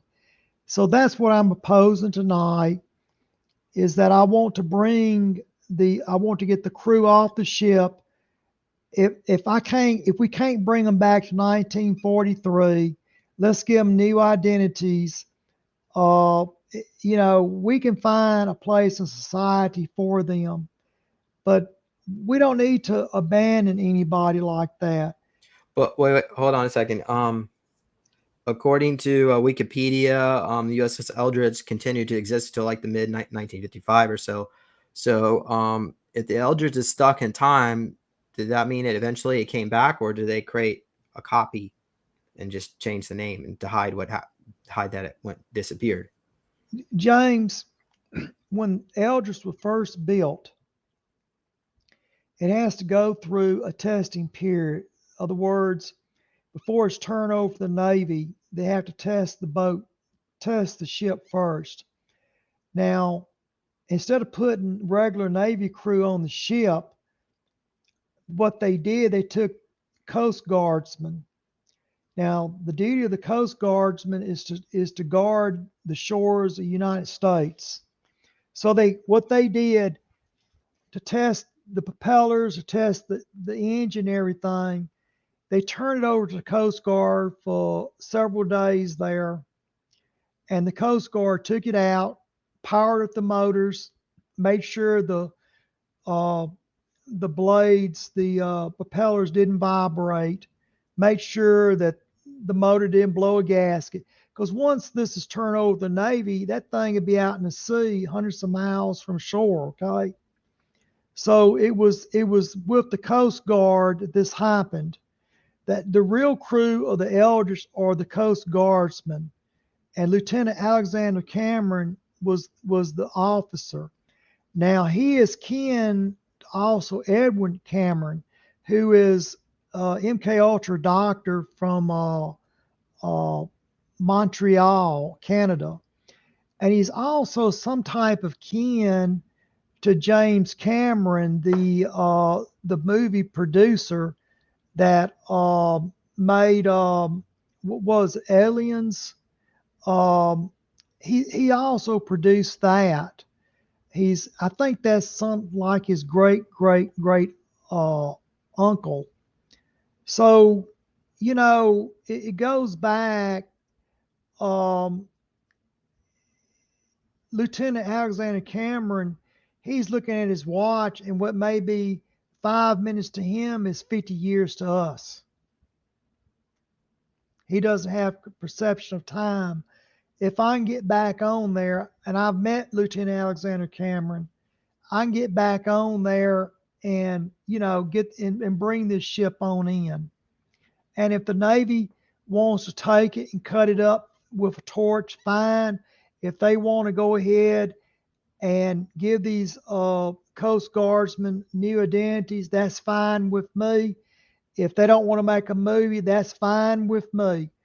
I want that to be left up to the tall white warriors, or either the little grays, whoever Area 51 would be willing to give me some assistance, because I do not want to go through a nuclear war, and we're just not ready for time travel, and I blame this all on Montauk here. They never should start tinkering with the time, and because this ends real bad. Yeah, but a lot of people die. I know, but I don't want to go back to the South winning the Civil War. Then we won't be as technologically advanced. Maybe there's another alternative option. James, having a planet void of 8 billion people is not desirable either. So, but you said when the South won the Civil War, they still got nuclear weapons eventually. But James, what I'm saying is, we have become the test subject. That's why that aliens won't talk to us because we're part of the test now. You're part of the test. I'm part of the test. Part of an intelligence test is to go up there and say, we know what's going on. We want to set it back, and we want to bring everything back the way it was. We never should have tampered with time here. Yeah, but okay, so let's just say you were successful at this. What about us right now on our communicate? Would everything change? Yes, James, everything would change. Would we But remember that we had this conversation? James, we would probably have something similar to the Mandela effect. There'd be some people who will remember this conversation tonight. There'll be some that won't remember. Okay, if you watch the movie, The Mandela Effect, that's what will occur here. Um, Everything would change back to the way it was. But do you really want to live in a society where people are walking around, males are walking around with dresses on, they're molesting little children? Do you really want to live? Well, even if the South won the Civil War, people are still going to be people. They're still going to do that. But James, this is not our timeline, okay? This is not our real timeline. We're living in a matrix here, okay? It is a structured matrix. We're living in a Simulation. dreamland, A simulation. a simulation here. And I want to say this, I'm a spiritual person. I, when I say spiritual, when I had my extraterrestrial encounter, I couldn't go to a church because I could see all through that.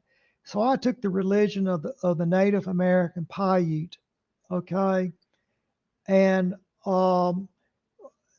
the Catholic Church. You know, you look up, you see all these priests that are raping little children. Uh, we've just become too corrupt, and I want to say something. There is an evil out there, and it doesn't like humans. All right, it doesn't mean us well. Yeah, I think that's the negative AI timeline. Exactly. Is trying to make us all gender neutral because AI doesn't have a gender, so it's making us comply to Yeah, the belief system. we want to get away from that, and we want to live in a society where we can keep our doors unlocked at night.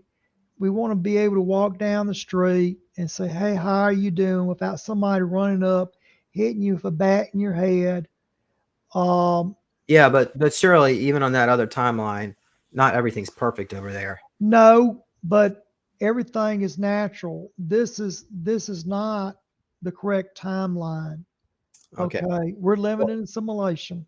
let's. I want to show a few pictures before we call it a night here. But we've got.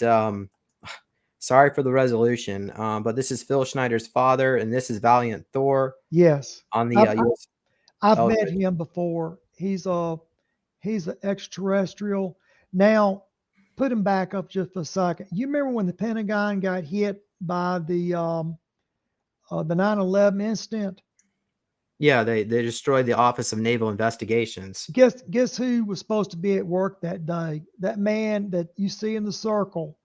He had called in sick that day, or he didn't show up that day, and that area that was totally destroyed, it would have killed him. Yeah, Uh, that was where all the white hats were stationed over at the Pentagon. yeah, I've met him before. He's a real nice fellow. Um, I've worked under him, and I've worked under Captain Schneider there. Okay, so Valiant Thor. So you can confirm he actually was from Venus. Yes, now he's got one lung um, instead of two lungs, one large lung, from what I understand. Okay, and just to confirm, so Venus actually is loaded with like breathable atmosphere. I've been on Venus. Yes, you can breathe on Venus. I know, but it's supposedly like 800 degrees. Well, I mean, I've been in a building on Venus. I didn't say I was outside Venus. I've been on Venus is what I was Oh, saying, but I've okay. been in a building there. So, but are you saying that NASA has lied to us about what's on Venus, or is it actually tropical? Like, James, I'm going to try to weigh my words here. Um, n- I'm not going to accuse anybody of lying. What I'm going to say is that what I experienced is very different from what NASA is saying. There's actually oxygen on Mars, but it's kind of like at a very high altitude that you. it's like But being at 12,000 feet. yeah, now they'll tell you, well, there's no oxygen on Mars. Well, how does a helicopter fly if there's no oxygen? So how are they flying the drone around on Mars? There's no oxygen, so they can't explain that. Okay. Uh, and like I said, Duncan of Finland, been on Mars with Duncan before, so you can definitely breathe there.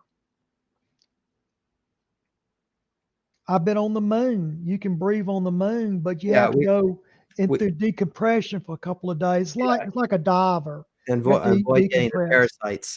Because you said they got a parasite in There's your. parasites in the dust. Yes, I've had a parasite on me that they had to give me chemo to make it drop off. Okay, so I want to show you this picture. This is so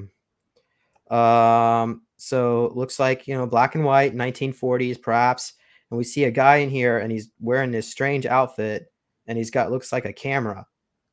Yeah, So, yeah. do you think this is like fake or photoshopped or? I don't think it's fake. Because that's how we fit in. We'll just take a time jump.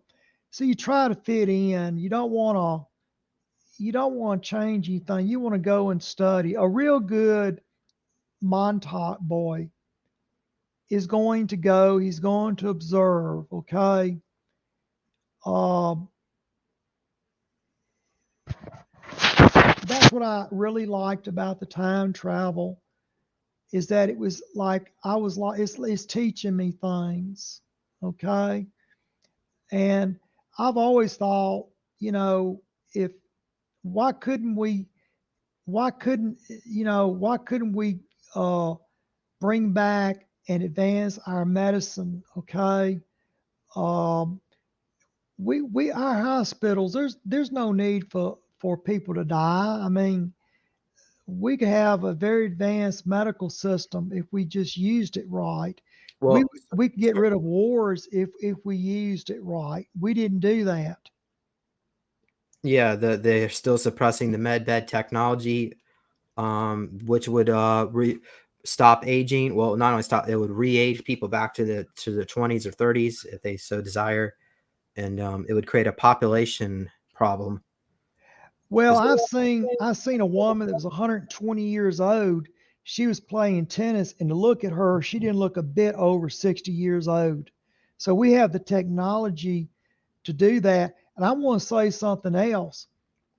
They have the technology to keep you from getting depressed. They can give you a shot. It lasts for about 2 years, and you don't have depression. We have that at Area Well, 51. that sounds like something that might have been part of Resident Evil. So I don't know if I would. It's actually, if you've seen the new Resident Evil series, Well, but Africa. I've been to Raccoon City. That's Dulce, New Mexico. I actually been there on Okay, okay, Resident Evil, so all right, I'm familiar with that. Go ahead. okay, okay. Well, I guess we're pretty much done here today. Is there anything else you wanted to discuss? Oh, actually, we have a question from an audience member, a really good one. Okay. Um, did you know Ezekiel, the black reptilian at Camp Hero? I don't know if his name was Ezekiel, but I knew that there was a reptilian there. Um, we I brought a toolbox out. We had something that broke, and when I put a can of drain up on the table, and the reptilian, he grabbed it and turned it upside down and drank it like a Coca-Cola, and he enjoyed it. And we just looked, me and Preston just looked at each other. We couldn't believe it. And but he was a nice guy. The reptilian there. I've talked to him. I'm going to say this. I don't really get along with reptilians that much, but the ones that I do get along with, they're super cool. So that guy was super cool there. Yeah, and so when Phil Schneider was recruited, he was over at Area 51. There was a reptilian there that no one would want to communicate with, or he wouldn't want to communicate with anybody. So Phil Schneider offered, so why don't I just go in there? And then they said, oh, you really think you can make a difference? And they let him go in there, and he had like some special environment that they had to be in. But he was successfully able to communicate with reptilian. That's one of the ways he started getting recruited. I was there when that happened. When me and Phil used to run together. Okay, Phil was my best friend, and I miss him so much, But yeah, I was there with Phil when Phil asked, could he go in there and talk to the guy, and but I was on outside looking in the glass when Phil went in there. And it did happen just like you said, But it was so sad when I found him, and he had been murdered. And I would like to see justice be served on that.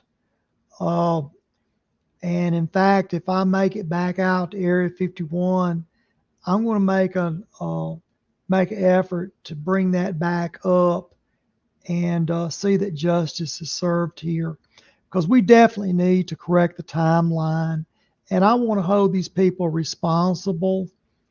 But they're walking us into a nuclear war. They have no use for us now. Right. Well, that's too bad. Okay, well, let's go ahead and call it a night. Thank you, or a day, or wherever you may be, and thank you, Jimmy Paine. Thank you, listeners. Let's see here. If you like to learn more about this particular channel, why don't you go ahead and subscribe? Make sure you go over to Rumble and subscribe over there. The full database is over there because I'm still being censored. This is the backup channel on YouTube, but also go to my website, supersoldiertalk.com. There's a link to my book, Lone Wolf, and you can learn more about some of the secret space program and super soldier alignment projects. Also, I've got a chapter here about Montauk as well, at least some of the things that I recovered from my memories. But yeah, and also go to my other website, neologicaltech.com. Get yourself a meditation cube to help you relax, and yeah, there you have it. Well, let's try to, Jimmy, let's bring you on again, maybe in sometime in February. We can give you all an update, and also let's do a show to talk about your Martian experiences, because we haven't really gone into that. And yeah. All right. Any other final comments? We've got a great interview tonight. Thank you, Christy. And we've got from Diane. Thank you, Jimmy and James. Thank you very much. Got some kisses from Sarah. We've got some, so hearts, the kisses from Chickadee. We've got, thank you, James and Jimmy. You're very welcome, Danabelle. All right, and Dane, may y'all have a great day or night, wherever y'all be, and let's call it. So, all right.